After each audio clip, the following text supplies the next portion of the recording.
The following trailer only spoils Season 1 of Stranger Things. The bad men will get us if we show you Season 2 before it's on Blu-ray.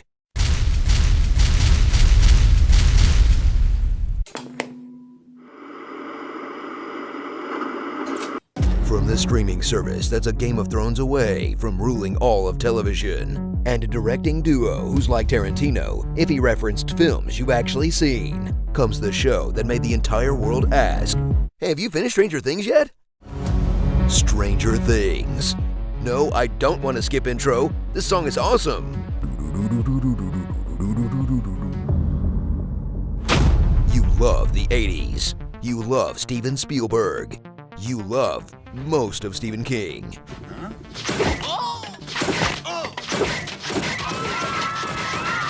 Now you're all grown up and the real world is terrible. So escape to a slick, bingeable series you'd watch at double speed if it meant you could get it into your brain sooner. Must revisit childhood, escape horrible present day. Visit the idyllic suburb of Hawkins, Indiana, a small town where nobody seems to pay any mind to the giant high-security top-secret lab with hundreds of employees when a middle schooler goes missing. A losers club full of Goonies will band together to recreate the cutest version of the hangover you've ever seen, where one character disappears. Where is Doug? Where's Will? One character is missing teeth, one character is cool and skeptical, and one character is a dangerous liability to the rest of the group. Is she all there? Like, mentally? There's something seriously wrong with her. Like, wrong in the head. Will may be missing, but there's plenty of other strange things to go around, like Mike's sister, trapped in a love triangle between two haircuts. Will's mom, who copes with her son's loss by getting really into arts and crafts. Hopper, the cop on a one-man quest to cold cock every guard in town. I've got Jim Hopper here.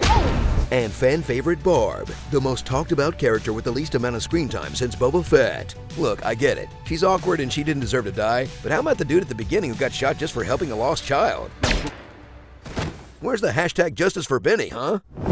Suit up with 2016's breakout character / Halloween costume, 11. She's one part Carrie,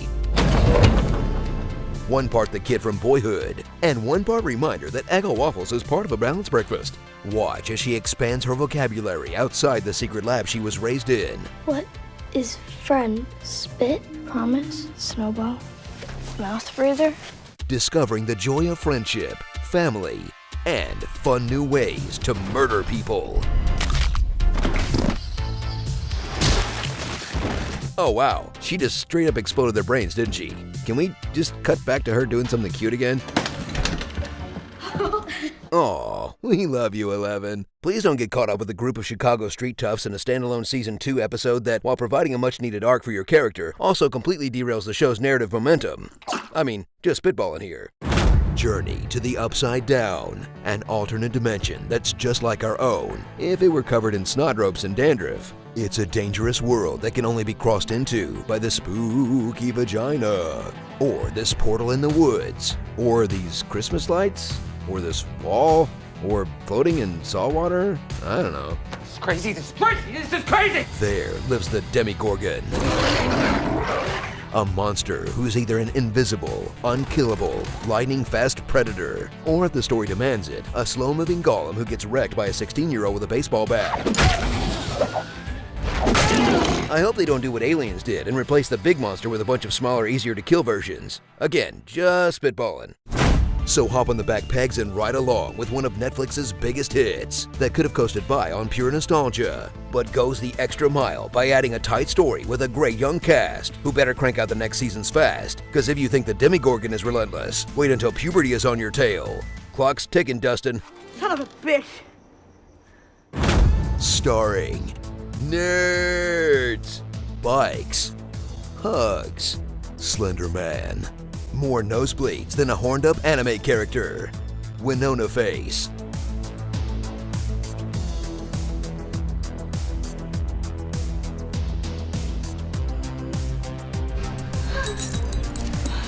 But this award from you, who take your craft seriously and earnestly believe, like me, that great acting can change the world.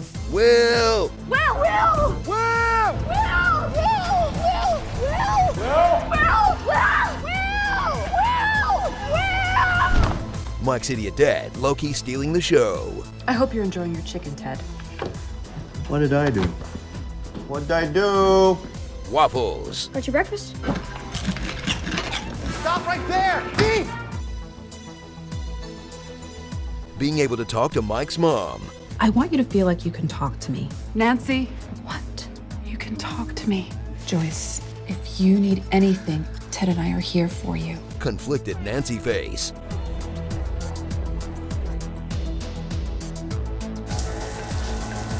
Blinking lights. Lights! Oh my god, oh my god, oh my god, oh my god! 11 looks.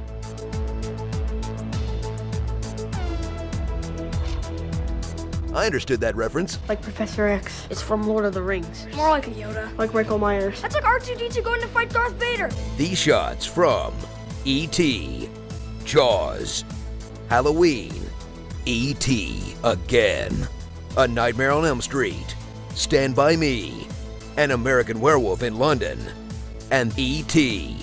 Greedo. And then this is Hammerhead. His name's Yoda. He can use the Force to move things with his mind. And the only way pop culture knows how to explain alternate dimensions. You create a doorway. The spacecraft passes through the gateway. So you can take a shortcut through a higher dimension. Nostalgic things. You know what's gonna suck when TV shows get nostalgic for 2017 and show kids dabbing on a hoverboard like it wasn't the worst time ever.